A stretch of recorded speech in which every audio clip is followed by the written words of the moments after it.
Bonjour Ellie, Comment allez-vous? ça va et vous? Ça va? Bah écoute, ça va très bien, merci. Ça me fait plaisir de vous voir sur Plan de Santé. Je suis ravi également. Ah, très bien, merci beaucoup. Alors, est-ce que vous pouvez commencer par vous présenter? Ouais, je m'appelle Maxime Leblanc, je suis diététicien nutritionniste et je suis coach sportif et je fais également des actions engagées dans la santé. L'année dernière, j'ai traversé la France sur 2000 km accompagné de personnes touchées par le cancer pour mettre en avant leur parcours de soins, l'importance de l'activité physique dans le parcours de soins et leurs témoignages super inspirants. C'est très bien ça. Ouais, Franchement, bravo. Bravo pour je ce que vous leur, je faites. leur transmettrai. Ah bah, très bien, merci beaucoup. Alors, moi j'aimerais savoir, qu'est-ce qui vous a poussé à devenir diététicien? Ça s'est fait en 2 temps. En fait, j'ai commencé par le coaching sportif. Moi, j'ai toujours été sportif depuis que j'ai 5 ans et j'ai toujours voulu être plus fort dans mon sport, donc c'était le basket. Et je me suis orienté naturellement dans mes études supérieures vers STAPS, la licence STAPS, donc sciences techniques des activités physiques et sportives, spécialisation entraînement. J'ai fait de la préparation physique, je suis allé étudier la science de l'activité physique au Canada par la suite. Et quand je suis revenu, il fallait que je complète mon champ de connaissances et de compréhension du monde de la physiologie, etc., pour être meilleur avec mes sportifs. Et donc, je me suis orienté vers des études de diététique pour être diététicien. D'accord. Donc, c'est en deuxième intention. Et est-ce que finalement, euh, vous avez pu trouver un lien entre le sport et la santé? Et la santé nutritionnelle du coup? Bien sûr, c'est totalement complémentaire. D'accord. C'est surtout ça en fait moi qui m'a poussé à. Je me sentais limité quand j'ai fait de la préparation physique à des niveaux intéressants. Donc moi je me sentais limité quand il s'agissait de parler nutrition avec mes sportifs. Après quand je faisais du coaching bien-être, mise en forme ou pour les personnes il y a l'obsession de la perte de poids. Je me sentais également limité à ce moment-là de leur répondre, voilà, et j'aime pas me sentir limité quand j'accompagne les gens. Et voilà, moi c'est un milieu qui me passionne, la physiologie humaine, c'est un milieu qui me passionne. Donc c'est pour ça que voilà, il y a un lien vraiment très étroit entre le sport, la nutrition, que ce soit dans le domaine du sport et de la performance et de l'activité physique, santé et l'alimentation au quotidien. C'est vraiment complémentaire et l'un ne va pas sans l'autre. Parce qu'il y a énormément de gens qui font en fait une séparation entre les deux, mais finalement, si c'est complémentaire, mais c'est très bien. Totalement. Totalement. Après, il faut qu'on s'entende sur cette notion d'activité physique, il faut qu'on s'entende sur l'objectif. Quand on parle de performance, on est vraiment dans un mode de fonctionnement particulier. Mais dans le quotidien, voilà, l'activité physique, c'est quelque chose de très très large. Et les notions aussi au niveau de l'alimentation, les règles vont être beaucoup plus souples que quand on est dans un cadre de performance. D'accord. Et dans tout ça, est-ce qu'aujourd'hui, vous trouvez du plaisir à faire votre métier? Moi, j'adore. Vous adorez? Ouais, j'adore. Et qu'est-ce qui vous fait en fait dire que bah, aujourd'hui, j'adore ce que je fais? Parce que je me sens utile. C'est un métier je suis toujours au contact avec mes patients. Moi, j'ai passé 5 ans, je suis rentré dans la diététique par le milieu du sport à la base. Et en fait, j'ai bifurqué en cancérologie pendant 5 ans, tout en maintenant ce côté libéral, sportif, etc. Mais en fait, c'est super large. Je travaille auprès d'une patientèle très large, allant de la personne touchée par un cancer, une personne touchée par le diabète, mais quelqu'un qui veut performer à un marathon et à un Ironman, par exemple. Et c'est quelque chose au cas par cas, c'est génial parce que c'est jamais les mêmes personnes. Il y a tout le temps une remise en question parce que même si des fois les objectifs sont similaires, les personnalités sont différentes. Donc la prise en charge va être différente.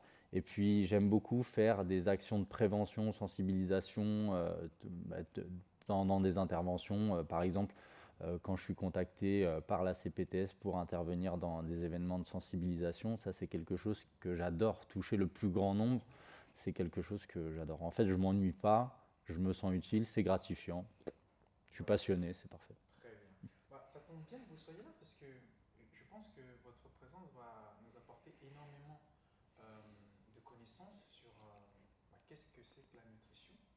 Parce qu'aujourd'hui, il y a un grand nombre de personnes euh, qui soit négligent leur alimentation, Mhm, ou soit mangent de façon aléatoire. mhm. Euh, Est-ce qu'aujourd'hui, on peut dire que l'alimentation est considérée comme un soin, un médicament? Alors, euh, ça dépend le contexte. J'ai parlé de la cancérologie. Quand on est dans un cadre de parcours, quand on est dans un parcours de soins, dans le cadre par exemple de la cancérologie, effectivement, là, l'alimentation est un soin à part entière et fait partie totalement du parcours de soins. C'est-à-dire que ça m'est arrivé de discuter avec des patients et de leur dire qu'il y avait les envies, mais il y avait également les besoins. Et après, en structure de soins, c'est toujours des cas particuliers parce que l'alimentation là-bas, des fois, est particulière. Mais ça fait partie totalement du processus, du parcours de soins parce que ça va avoir un réel impact concret, par exemple, dans les lignes de chimio qui suivent. Si la personne n'a pas repris de poids, si la personne, voilà, ça peut avoir un impact sur son parcours. Ça peut être un arrêt total de la chimio et un passage en palliatif, par exemple. Donc là, on rentre vraiment effectivement dans un soin à part entière, dans un contexte de soins de nutrition clinique thérapeutique. Au quotidien, c'est à nuancer. C'est-à-dire que l'alimentation peut prévenir énormément de choses, mais l'alimentation et les mesures hygiéno-diététiques au sens large. C'est-à-dire que, comme on l'a dit, l'alimentation ne va pas sans un mode de vie actif, où il faut quand même bouger également. Donc il faut qu'il y ait un équilibre alimentaire, nutritionnellement parlant, de l'activité physique, mais pour que ce soit durable et sain, il faut également que dans les prises alimentaires, il y ait une notion de plaisir et de contentement pour que les gens prennent aussi du plaisir socialement, que les gens se sentent bien dans leur corps, que leur corps leur permette de bouger également. Donc en fait, parfois, une alimentation équilibrée au quotidien n'est pas forcément très équilibrée ponctuellement, nutritionnellement parlant. D'accord. Parce que une alimentation équilibrée, c'est également une alimentation équilibrante, c'est-à-dire qui fait du bien aussi à la tête. C'est-à-dire que si je vous dis d'aller chez des amis, mais par contre, nutritionnellement parlant, ça va être soirée raclette. Donc, vous prenez votre gamelle pour vous faire un petit plat bien équilibré parce que nutritionnellement parlant, c'est parfait. Et bien là, je ne suis pas sûr que psychiquement, vous soyez mieux que si vous partagez un moment convivial autour d'un bon repas. En fait, ce qui est très important à comprendre, c'est que faut que l'équilibre alimentaire, ce soit quelque chose de pris globalement. Ce n'est pas sur un seul repas. Et c'est pour ça que je ne peux pas dire que la raclette est un médicament, par exemple. Soit un médicament, par exemple. Mais par contre, ça fait partie totalement d'un mode de vie sain, des fois, de manger pas très sain. D'accord. Ah, Mais c'est ponctuel, hein. Faut pas, ah, voilà, c'est vraiment ponctuel. très C'est bien. des choses très ponctuelles. Mais D'accord. sinon, au quotidien, bien entendu, qu'il faut aller vers des légumes, etc. Donc, à ce sens-là, c'est l'alimentation saine, c'est une alimentation qui va prévenir plein de maladies par la suite. En fait, c'est de la prévention. C'est pas un médicament pour traiter quelque chose. C'est justement pour éviter d'avoir recours aux médicaments derrière. D'accord. Et selon votre expérience, quel est le plus grand danger alimentaire aujourd'hui? Le plus grand danger alimentaire aujourd'hui, à mon sens, ça va pas être des aliments. Je vais jamais mettre en porte-à-faux des aliments, mais c'est plutôt l'usage qu'on en a. C'est D'accord. plus ça en fait. Parce qu'il n'y a pas un aliment malsain en tant que tel. C'est ça le message qu'il faut faire comprendre, qu'il faut faire passer, c'est ça. Il n'y a pas d'aliment malsain en tant que tel, à condition de savoir quand est-ce qu'on les utilise. Mais la chose qu'il faut comprendre, c'est que euh, le plus grand danger finalement, c'est le manque de nuances.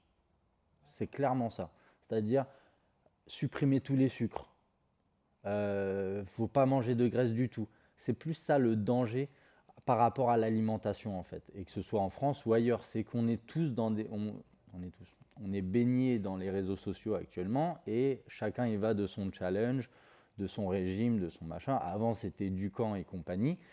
Et en fait c'est ce manque de nuances qui pose problème et ce manque flexibilité au quotidien, comme on l'a dit tout à l'heure, quand je disais, des fois, on peut s'autoriser ça, bien entendu. Et ça fait partie justement d'une alimentation, d'un rapport sain avec l'alimentation.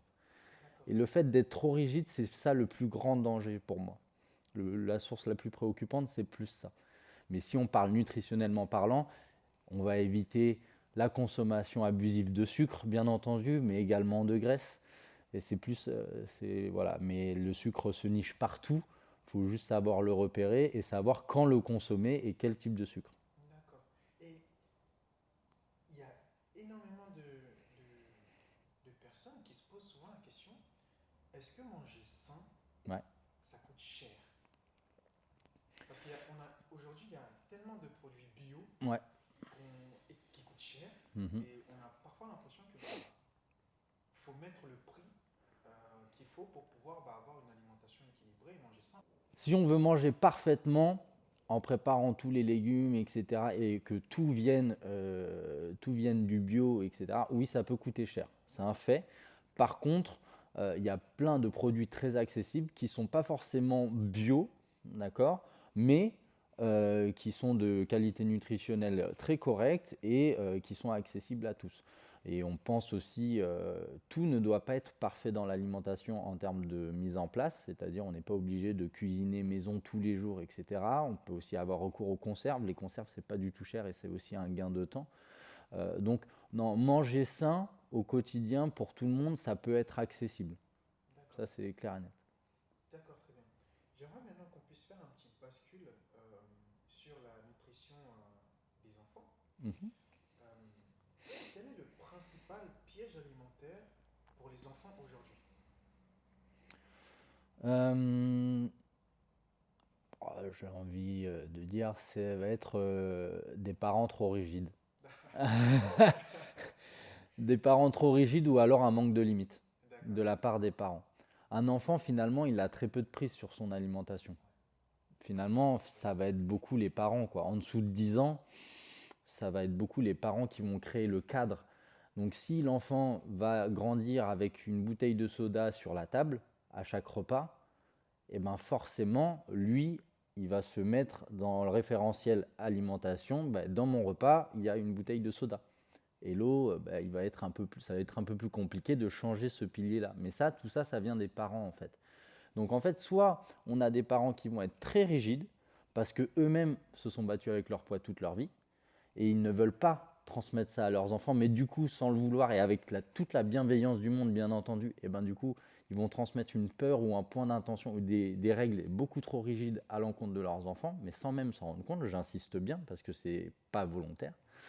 Ou alors ça va être totalement un schéma de manque de limite où c'est à volonté tout le temps, dès qu'elle demande, dès que la petite fille ou le petit garçon demande, ça va être un pain au chocolat par-ci, une petite viennoiserie par-là, etc. Tous les jours de manière chronique, etc. Ce qui n'est pas bon du tout non plus. Donc en fait, ça va plus venir des parents, le grand danger. Mais après, nutritionnellement parlant, effectivement, s'il y a trop de sucre, etc., c'est pas bon. Et chez les adolescents, Ouais. c'est quoi le plus gros erreur en termes d'alimentation? Alors ça, j'ai beaucoup réfléchi. Et les plus grosses erreurs, ça va être finalement d'être très extrême, quelle que soit la pratique. Ah oui, ok. C'est-à-dire que on va avoir des adolescents qui parfois veulent prendre totalement contrôle de leur physique et de leur apparence et vont tout peser en moindre quantité et vont être, quitte à se couper même des repas en famille, des moments familiaux, etc. Et vont même rejeter ces moments-là. Donc j'ai eu pas mal de profils comme ça, mais on peut également avoir un manque de limite totale, avec pas du tout de structure dans l'alimentation, pas du tout d'activité physique. Donc en fait, le principal danger, ça va être un surcontrôle ou alors un lâcher-prise total et avec pas du tout d'activité physique dans la vie quotidienne, de quelque nature que ce soit, avec une alimentation trop sucrée, trop grasse, etc. Et pas du tout de structure au niveau des prises alimentaires et des horaires. Et du coup, protéines en poudre Ouais. pour les jeunes, utile, inutile, dangereux, Dans 90% des cas, c'est inutile. c'est vrai? Ouais. Parce que si l'alimentation est équilibrée, les besoins protéiques vont être rapidement atteints. Ok. Après, si on entre dans des objectifs de prise de masse, etc., pareil, même là, on peut gérer avec l'alimentation naturelle, mais ça peut être complété par des protéines en poudre de type whey, d'accord, à condition que l'alimentation naturelle soit carrée déjà et que l'entraînement soit bien adapté. Il faut que l'entraînement soit orienté vers une hypertrophie musculaire, prise de masse, etc. Parce qu'il faut que ce soit complémentaire, hein. Prendre des protéines en poudre tout seul, ça ne sert à rien. Et dans le cadre de jeunes athlètes de haut niveau qui s'entraînent deux fois par jour, là, pour le coup, ça va être très utile, même indispensable. Ah, d'accord. Donc en fait, ça, encore une fois, ça dépend du public concerné. Les ados, c'est assez large, mais il ne faut pas rejeter les protéines en poudre, ça dépend le contexte.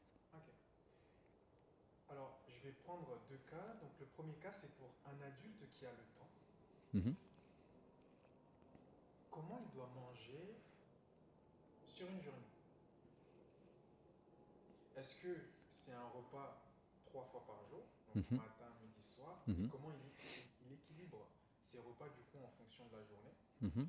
Et dans le deuxième cas, c'est un adulte qui n'a pas le temps, qui travaille énormément.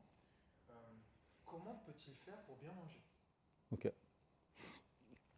Alors, un adulte qui a le... En fait, finalement, le temps, ça va juste... Le temps va juste définir la logistique en amont.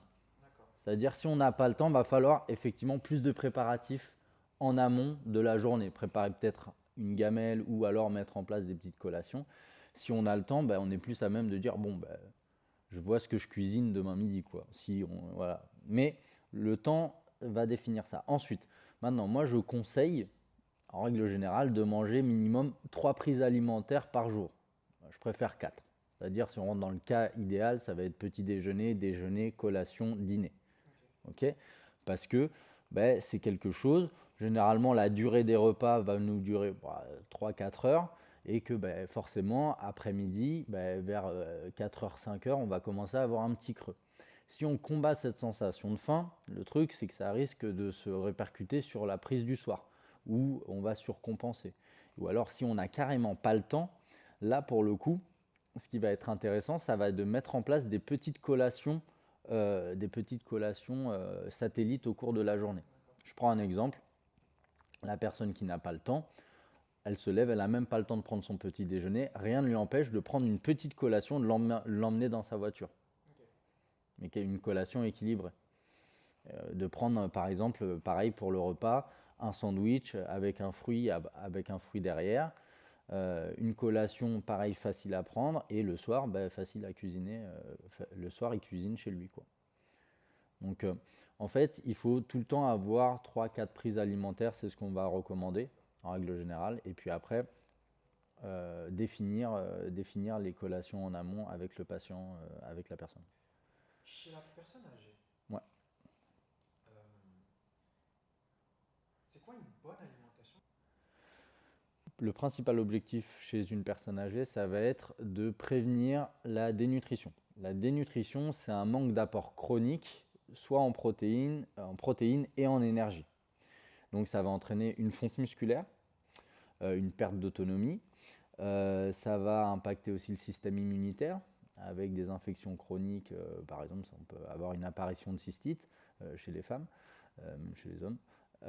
Et ensuite, chez les personnes âgées, plus de fatigabilité, moins d'autonomie, forcément, risque de chute, etc., etc., avec tout ce qui s'ensuit, tout le risque qui s'ensuit. Donc en fait, on va avoir un point de vigilance vraiment sur l'apport en protéines chez les personnes âgées et faire en sorte qu'ils aient un régime enrichi. C'est-à-dire qu'ils apportent assez de glucides, assez de matières grasses.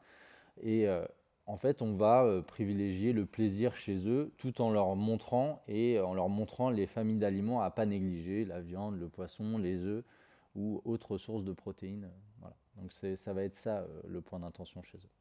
D'accord. Et est-ce qu'une personne âgée peut manger des fast-foods sans que cela ne puisse être dangereux pour sa santé? Je pense que quand on arrive à 80 ans, si la personne âgée, si la personne veut son fast-food, sachant que je connais très peu de personnes âgées qui mangent du fast-food tous les jours. Je connais très peu de personnes âgées qui mangent fast-food d'ailleurs. Mais euh, à un moment donné, c'est le plaisir, quoi. D'accord. Donc si en plus, bah, si en plus dans le fast-food, forcément il y a un peu de protéines, etc., on prend. Encore une fois, la priorité, c'est vraiment qu'ils mangent, entre guillemets, le plus possible. D'accord.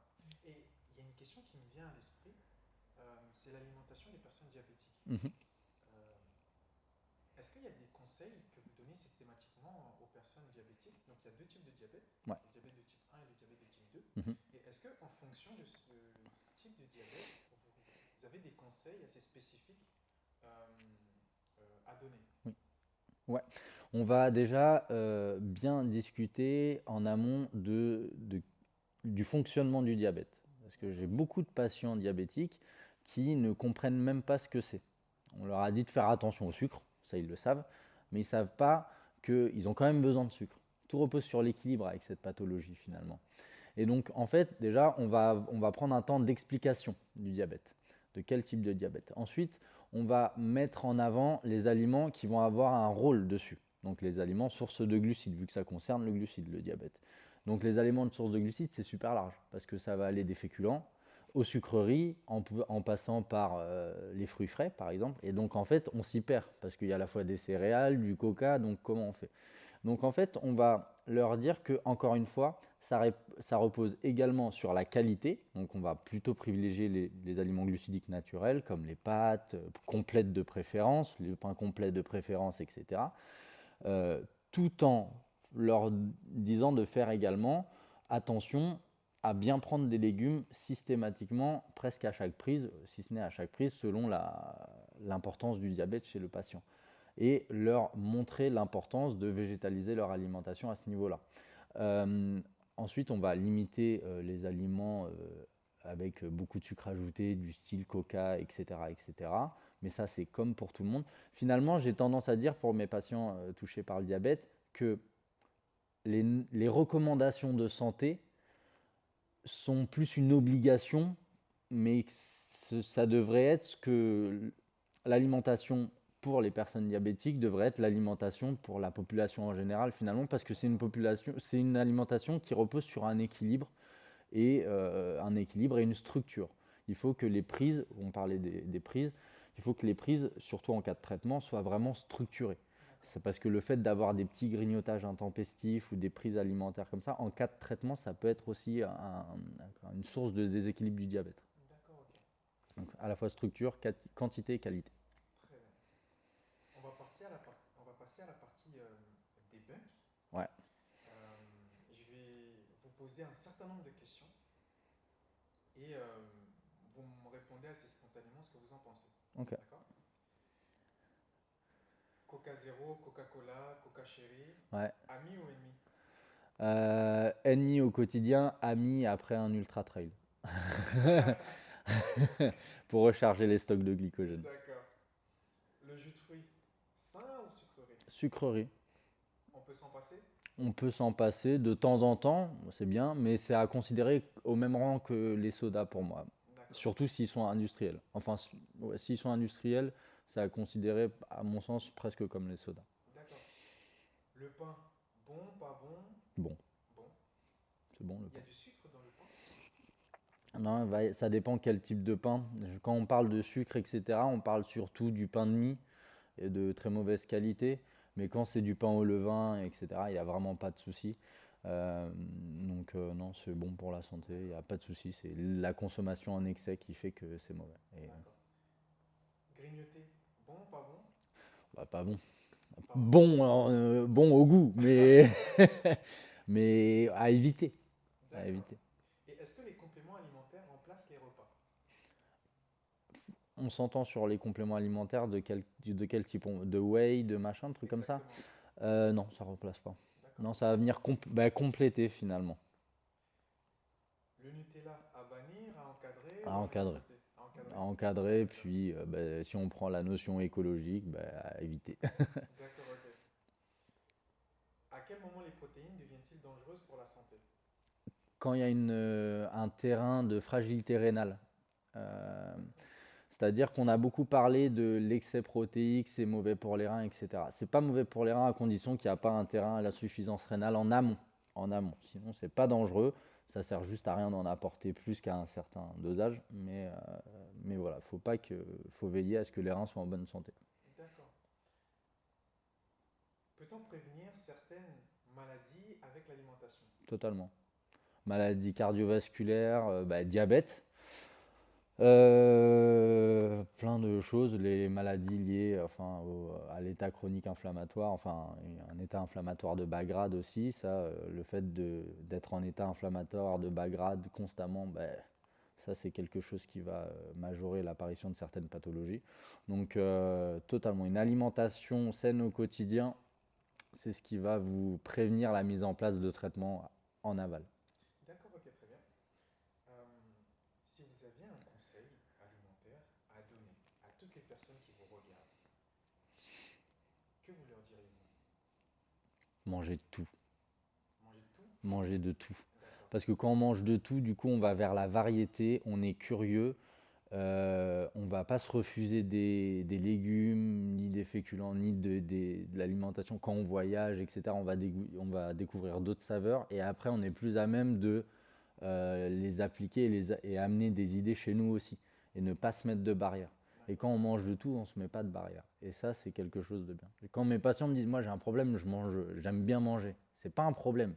C'est une énorme qualité de bien aimer manger et d'aimer tout. C'est génial. Après, il faut juste essayer de voir, de contrôler. Mais ouais, manger de tout. Manger de D'accord. tout, d'être curieux et de ne pas se mettre de barrières. Euh, J'aimerais revenir sur un point qui est assez important parce que on vous voit beaucoup sur les réseaux sociaux. Vous parlez de, vous parlez de nutrition, vous donnez pas mal de conseils. Mhm. Euh, à quel moment vous vous êtes dit, je dois faire cela, je dois parler de mon métier, je dois parler de ce que je fais, je dois faire de la prévention. Comment vous est venue l'idée? Euh, ben, En fait, c'est venu naturellement. C'est D'accord. une fois que j'ai compris que là où je prenais le plus de plaisir, c'était vraiment donner des conseils à des gens. Je me suis dit, bah, si ça peut aller au-delà de ma patientèle directe toucher d'autres personnes, eh ben, c'est génial, quoi. C'est comme ça que ça m'est venu d'aller sur Instagram, notamment, mais sur les autres réseaux. Parce que c'est à la même image que les interventions que je peux faire sur le terrain, les stands de sensibilisation, prévention, etc. qu'on peut faire avec la CPTS. Et ben on touche le plus de monde possible. D'accord. Et moi c'est ça que je veux. C'est juste donner des petits conseils et puis aider les gens quoi. Bah, très bien, très bien. En tout cas, merci beaucoup. Merci à vous de m'avoir Merci. invité, c'est génial. Est-ce que vous avez quelque chose à ajouter, une information à nous transmettre, des éléments que j'aurais peut-être oubliés, qui seraient importants de mentionner? Non, juste garder à l'esprit d'être nuancé, toujours, ne jamais appliquer des règles très strictes et ne jamais croire tout ce qu'on dit sur les réseaux sociaux. Ce qui est D'accord. génial sur Internet, c'est qu'il y a toutes les informations disponibles et l'inconvénient, c'est qu'il y a toutes les informations disponibles, c'est qu'il y a du coup, si on n'a pas les filtres, c'est compliqué. Donc, toujours mettre les choses, se méfier des effets de mode et toujours être nuancé. Et ça, c'est vrai parce que ça me fait penser à un point qu'un professionnel m'avait dit aussi, c'est que aujourd'hui, les jeunes, surtout les jeunes adolescents et jeunes adultes, suivent beaucoup les influenceurs, les influenceurs en termes de nutrition, mais peu les professionnels de santé. Mm. Est-ce qu'il y a un risque vis-à-vis de ça? Généralement, nous, on est le dernier maillon. On vient nous voir après qu'on ait tout testé. Et chez les jeunes, c'est vrai que j'ai beaucoup de patients qui viennent après avoir testé déjà des méthodes d'influenceurs, etc. Donc ouais, ça peut être un risque si les méthodes présentées par les influenceurs sont des méthodes à risque. Et c'est déjà arrivé. C'est déjà arrivé qu'il y ait des répercussions pour la santé de certains et certaines patientes. Très bien. Donc attention. Merci beaucoup. Merci à Merci. vous de m'avoir invité. Merci pour l'invité. Et puis, je vous dis à très bientôt. Eh bah, à très bientôt. Très bien, c'est moi. Merci, au revoir. Au revoir.